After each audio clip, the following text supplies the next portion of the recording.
Bueno, pues me siento privilegiado, hermano Eliseo, de estar aquí teniendo esta entrevista con usted. El Comité Nacional de Jóvenes aprovechó que usted informó que iba a estar durante esta convención para que usted responda a algunas preguntas que va a ser de mucho interés, particularmente para la juventud de esta generación. Quiero decirle a cada uno de los que están allí que pueden mandar su pregunta haciendo un texto al número que está ahora en pantalla, y vamos a tener ese número allí durante solamente algunos minutos. No todas las preguntas pues van a ser respondidas, pero sí vamos a hacer una selección. El Comité Nacional de Jóvenes lo va a hacer, y vamos a aprovechar a nuestro hermano Eliseo y su trayectoria para que nos dé unos consejos bien sabios a la juventud. ¿Cuántos creen que esto es muy interesante?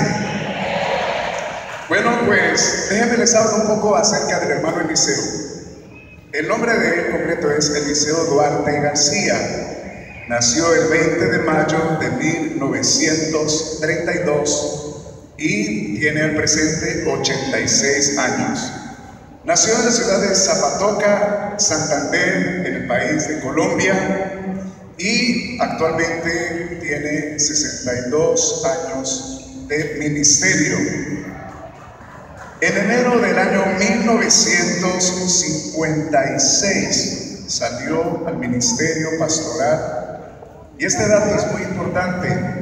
Escuchó por primera vez el Evangelio el 15 de marzo de 1955, un domingo. Él se acuerda exactamente de la fecha, por labios del obrero Mario Cadavid. El hermano Mario Cadavid se encontraba reemplazando a el misionero Werner Larsen allá en la ciudad de Barranquilla, y el hermano Werner tuvo que salir a atender algunos asuntos propios de su ministerio y dejó encargado algunos cultos al obrero Mario Cadavid, y el hermano Eliseo escuchó por primera vez el Evangelio ese 15 de marzo del 55.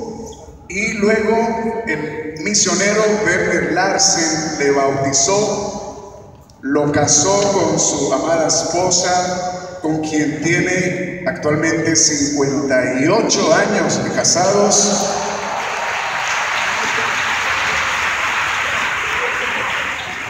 Y el hermano Werner Larsen, misionero también, aparte de que lo bautizó y lo casó, fue el que lo envió al ministerio pastoral. El hermano Eliseo Duarte ha sido misionero en el país de Ecuador, aquí en los Estados Unidos y en Canadá. También comenzó la obra en México y se aseguró de que todo el proceso legal para el establecimiento de la personería jurídica en ese país se realizara hasta la llegada del primer misionero propiamente establecido en ese país.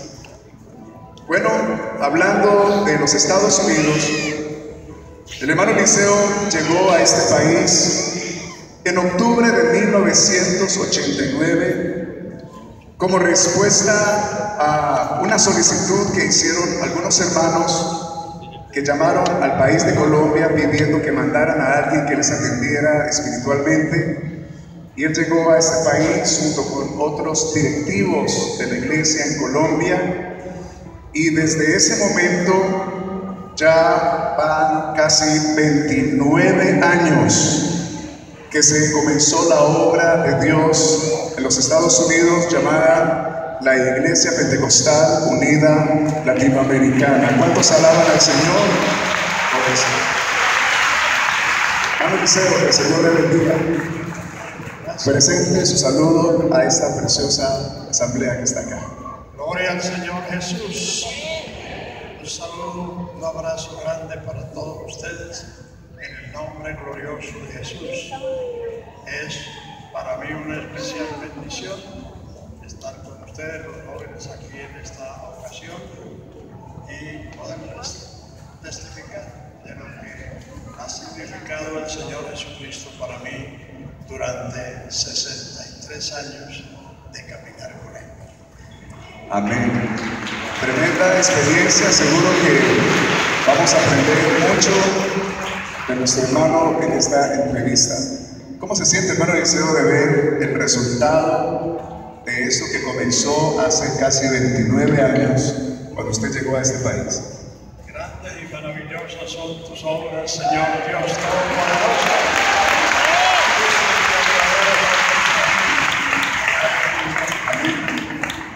Bueno,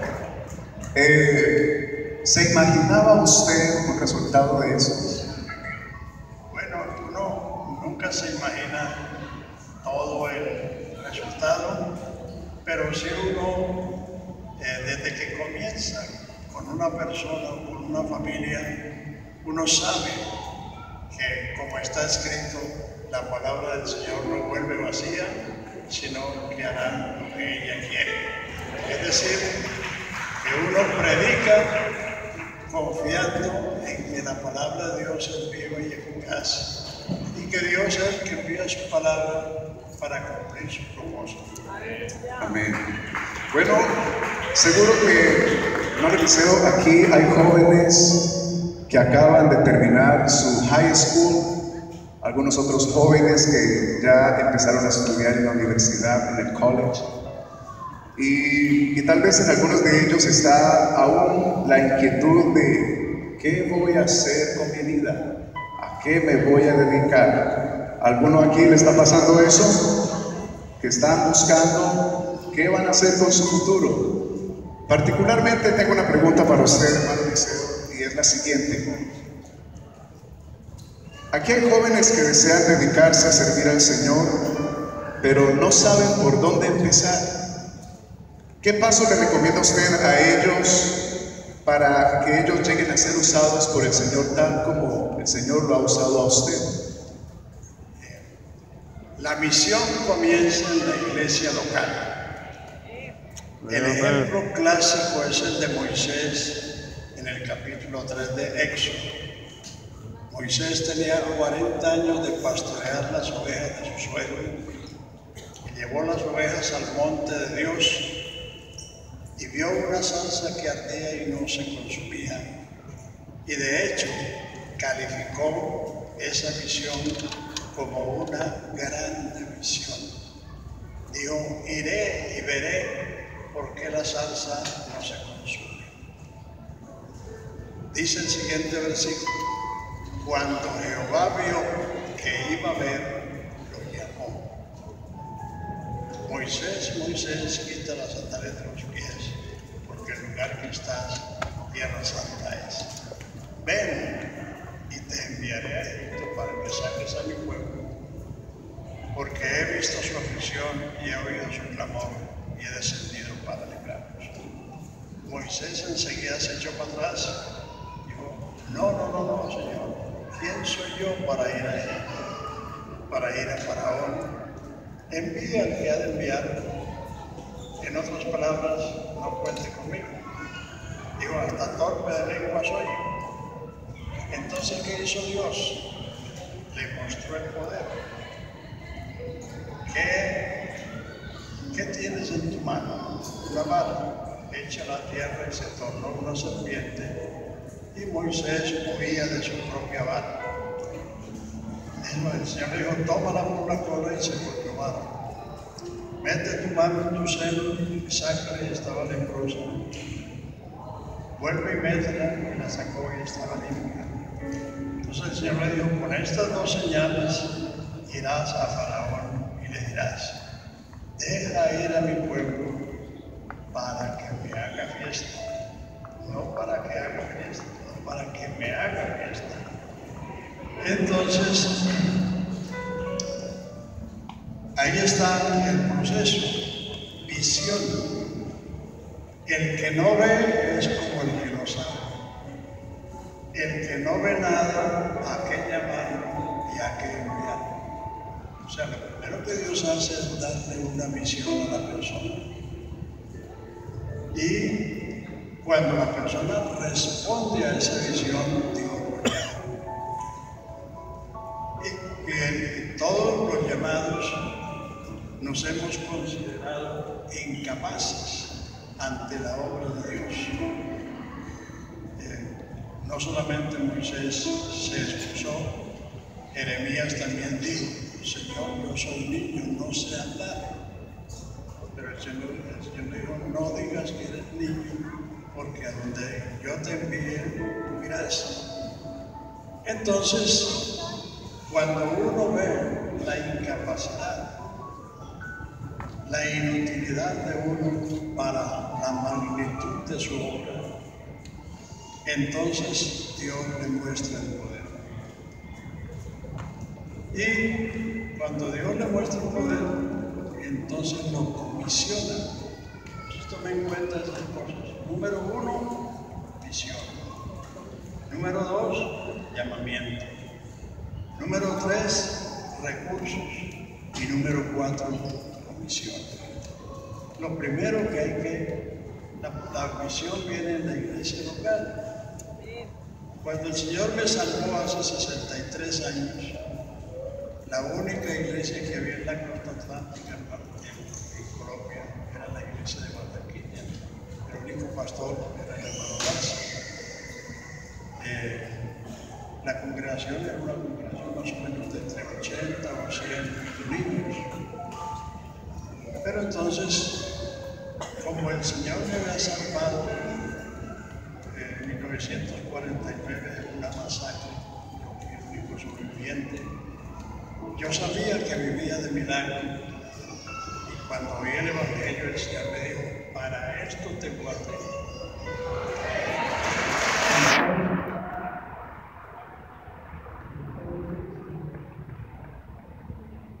Entonces yo comencé ahora con aquellos hermanos, entonces me hizo ver que la gente que venía de la congregación no le necesitaba.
Entonces ellos me mandaron a una granja agrícola que tenían a cuidarla de noche, y yo aproveché para pasarme la noche leyendo la Biblia. Cuando el sueño me vencía, pues me daba un paseo por la granja, y me sentaba a leer la Biblia. Entonces, así fue por un tiempo, y más o menos en el mes de septiembre o octubre de ese mismo año 55, yo decidí dedicar mi vida al Señor por fe. Es decir, el dinero que tenía lo compré ropa y zapatos, y yo voy a vivir porque me voy a dedicar a hablarle a la gente. Entonces yo salía para un barrio todos los días a visitar puerta por puerta, y donde me daban la oportunidad de predicar lo que yo sabía en ese entonces. Entonces el hermano Lance, viendo que yo hacía eso, me llamó para que me fuera a vivir al templo. Entonces me fui a vivir al templo, y en el templo había un anciano, Luis Pablos, que hacía el mantenimiento, el aseo, hacer lo que había que hacer. Yo estaba enfermo, entonces yo asumí esa responsabilidad sin que nadie me dijera. Pero seguí diariamente. La hermana Falleta me daba el desayuno, y yo salía más o menos a las 10 de la mañana.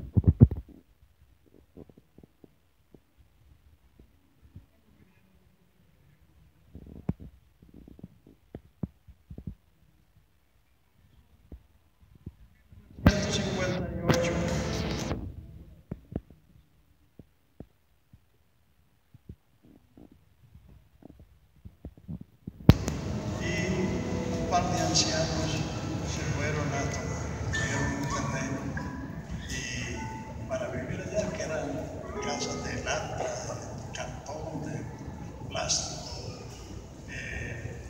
Entonces yo me dediqué a visitarlos semanalmente. Un día iba y la gente se reunía en el suelo, en el barranco, en el piso. Y ahí comencé a predicar y ahí comenzó la segunda iglesia. O sea, yo comencé la segunda iglesia sin ningún título. Usted no era ni líder de jóvenes ni nada por el estilo. Sí, era líder de jóvenes, sí, era presidente de los jóvenes en la iglesia local. Y ahí comenzó la segunda iglesia. Y después comencé visitando el barrio Las Nieves, así era un barrio organizado. Y ahí comenzó la tercera iglesia. O sea que en 4 años que estuve en Barranquilla, al lado del hermano Blanco, tuve la oportunidad de comenzar esa congregación. Y los sábados yo iba con hermano Blanco como padre, recogiendo a los niños para llevarlos al templo y hacerles culto. Y el domingo por la mañana, el domingo iba con hermano Blanco de O sea que lo que el hermano Liceo nos quiere decir es: si usted desea servir a Dios, usted no debe esperar a que lo nombren en algún cargo en la congregación, sino que usted debe arrancar y disponerse. Entonces, debe tener visión. Y con respecto a eso, ya el Señor lo llama. Exacto. Si usted responde a la visión, entonces el Señor te llama.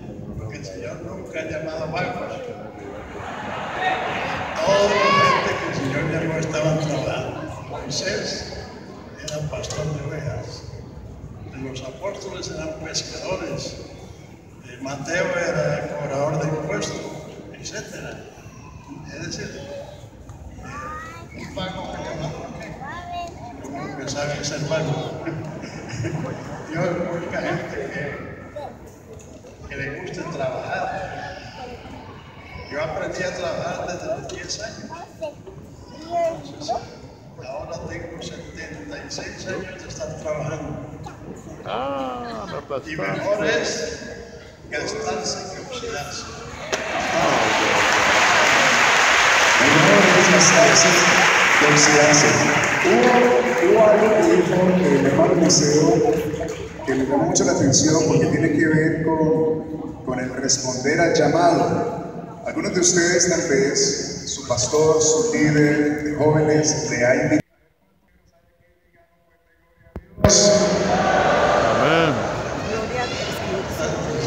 Y algunos de ellos vinieron a ver por aquí que encontraban.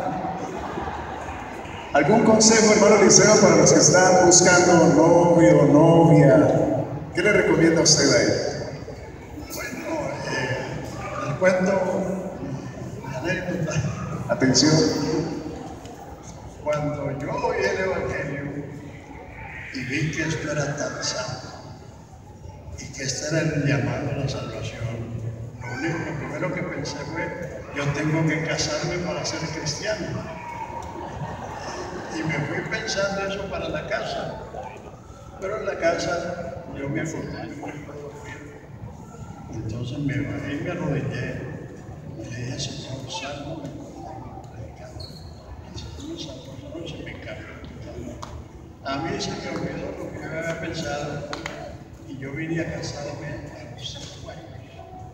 O sea que el Señor me guardó esos 5 años y no solamente me guardó cuando estaba soltero, sino que me ha guardado todos estos más años de casado. Porque entre otras cosas, a veces se piensa que los jóvenes solteros son los que van a caer, no resulta que los que caen son los casados. Porque el casado está acostumbrado a esa relación, mientras que el soltero no. Entonces, había una joven que fue bautizada el mismo día que yo me bauticé. Tenía 16 años y yo tenía 22. Entonces, toda la congregación pensaba: qué pareja tan ideal. Y yo pensaba también lo mismo.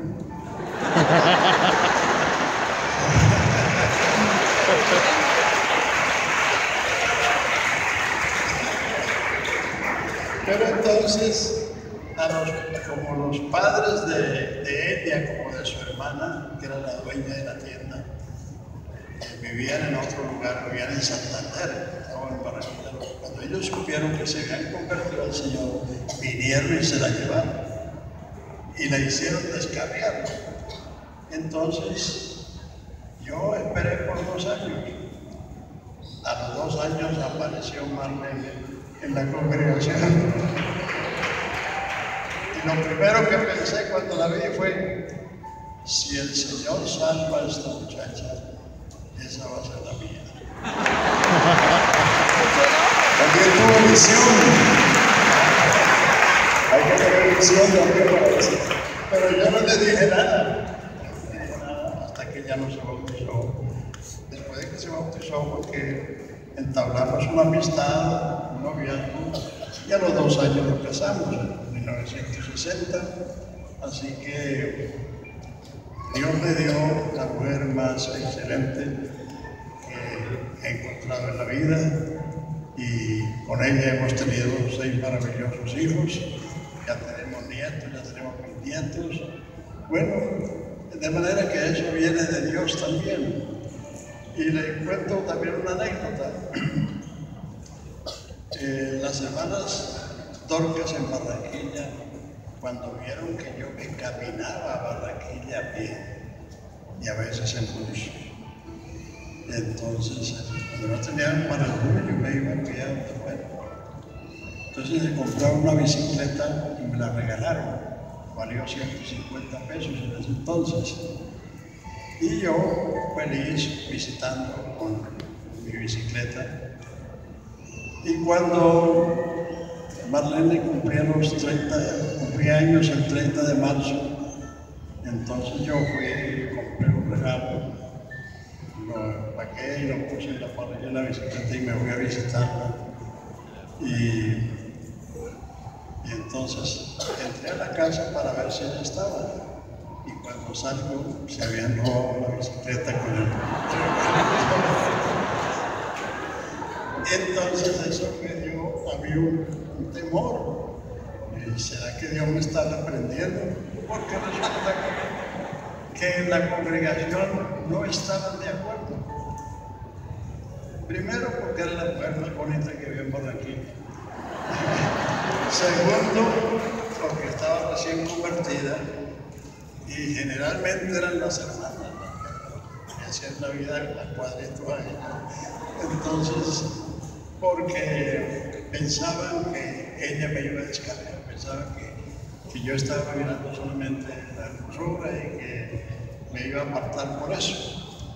Entonces, y cuando me robaron la bicicleta, yo pensé, Señor, tengo una reprensión. En esos días me mandó el hermano Larce a Fundación a reemplazar el pastor por un mes. Y ese mes sí oré yo. Definitivamente, mi Señor, si esta no es tu voluntad, corta esto. Pero no lo cortó, sino que lo intensificó. Y es decir, entonces, no todo lo que aparenta ser lo mejor, a veces es lo mejor. Esa joven con la que yo pensé que íbamos a casarnos, se descarrió, se casó conmigo, comenzó sufrió lo indecible. Afortunadamente se reconciliaron y está fiel en Bucaramanga como miembro de la iglesia, pero le tocó sufrir mucho por haberse apartado y haberse casado con mi converso. O sea que el consejo para los que están buscando novio o novia tiene que ver con también consultar al Señor. Orar de verdad. Consulte al Señor y eche ojo. De los asistentes mandó, es la siguiente, no el deseo. Cuando usted ve a la juventud de esta generación, ¿cuál es su mayor preocupación? ¿Qué le aconseja usted a esta juventud? Lo más importante para cualquier generación es el conocimiento de Dios. El pueblo que conoce a Dios se esforzará y actuará. La Biblia es la revelación de Dios al hombre. No una revelación entre otras, no, la revelación de Dios. O sea que lo primero que tienen que hacer los jóvenes es ser asiduos lectores, estudiantes de la palabra de Dios, porque la fe depende de eso. No hay fe sin conocimiento. Usted necesita no solamente tener una experiencia, sino saber por qué y para qué y cómo ha obtenido esa experiencia o por qué esa experiencia se ha dado en su vida. Eso se lo enseña la palabra de Dios. Las cartas apostólicas fueron escritas para enseñarle a los creyentes, a la iglesia, número uno, la doctrina cristiana, y número dos, el comportamiento o la ética cristiana. Entonces, si usted tiene ese conocimiento, su fe se vigoriza, se fortalece. La fe o se fortalece o se debilita. Recuerden a Abraham, capítulo 4 de Romanos. Abraham no se debilitó en la fe. Al considerar su cuerpo como muerto y la esterilidad de la matriz de Sara, siendo él de casi 100 años y ella de 90, sino que se esforzó dando gloria a Dios, creyendo que el que había prometido era poderoso para cumplir. No era que Abraham se la pasaba gritando gloria a Dios, eso lo dice cualquiera. Él se esforzó creyendo, y eso es darle la gloria a Dios. Creer es glorificar a Dios en grado superlativo. Porque una persona, a veces hay quienes gritan gloria a Dios, pero allá afuera dicen y hacen otra cosa. Es decir, el creerle a Dios, no el creer en Dios. En Dios cree todo el mundo y los demonios creen en Dios. Fe no es creer en Dios, fe es creerle a Dios. Y para creerle a Dios hay que haber oído a Dios.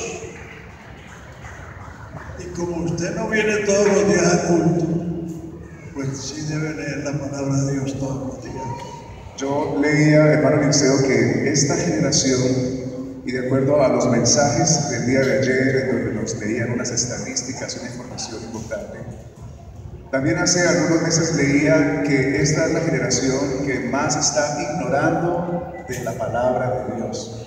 De ahí la preocupación del misionero y la recomendación a que esta generación, la generación escogida, se conviertan en asiduos lectores de la Biblia. Amén. Que conozcan a Dios a través de leer la palabra de Dios. Vea, a Dios se conoce de dos maneras. Número uno, por el conocimiento. Sin conocimiento no hay fe. Sin fe usted no tiene relación con Dios. Y cuando usted invoca, entonces ese conocimiento se vuelve una experiencia. O sea, uno conoce a Dios por el conocimiento, o sea, intelectualmente y por la experiencia. Porque lo que dice la palabra de Dios se cumple. Vea, hermanos, el Salmo 19 habla de la excelencia y superioridad de la palabra de Dios, y el Salmo 119, que es el más largo, 176 versículos, todo habla de la excelencia y eficacia de la palabra de Dios. Y una palabra, el Salmo 19:7 dice: la palabra de Jehová es perfecta, que convierte el alma. ¿Qué es el alma? El alma es la inteligencia, la razón y la voluntad. Porque usted tiene inteligencia, piensa. Porque usted tiene raciocinio, usted juzga entre una cosa y otra. Y porque tiene voluntad, decide. Eso está aquí, en la torre de control. Es decir, si usted no estudia, si usted no oye, hay creyentes muy eufóricos para cantar y hasta para bailar. Pero cuando viene la predicación se distraen y no usan el intelecto. Oigan, muchachos, No usan el intelecto. Hermanos, la vida entra por aquí, por el oído. Y la fe entra por ahí. Juan 5:24. El que oye mi palabra, crea el que me envió, tiene vida eterna. No vendrá a condenación, mas ha pasado a la vida. Por eso la palabra de Dios repetidamente dice: inclinad vuestros oídos y oídme atentamente y viviréis. ¿Por qué gastáis vuestro trabajo en los panes, vuestro dinero en los sacia? Inclinad vuestros oídos, venid a mí y viviréis, y deleitará vuestra alma con grosura. Hay que aprender a oír. Y hay que aprender a asimilar cuando usted lee. Yo prefiero que la gente diga amén que aplauda. ¿Por qué? Porque a veces los aplausos no dicen mucho, pero si usted dice amén, usted está diciendo así sea, quiere decir que usted está entendiendo, usted está asimilando, que usted está comiendo. Jesucristo dijo: el que no come mi carne y no bebe mi sangre no tiene vida eterna, pero el que la come y la bebe tiene vida eterna. Y eso, el oído es la boca del alma y del espíritu. o sea Eso está aquí. entonces la recomendación es, muchachos, a involucrarnos en la lectura, en el escuchar la palabra de Dios y hacerlo con diligencia, porque esa es la clave para un mayor conocimiento de Dios y una vida espiritual más profunda. Hermano Eliseo, muchas gracias por ese tiempo. Vamos a estar en pie.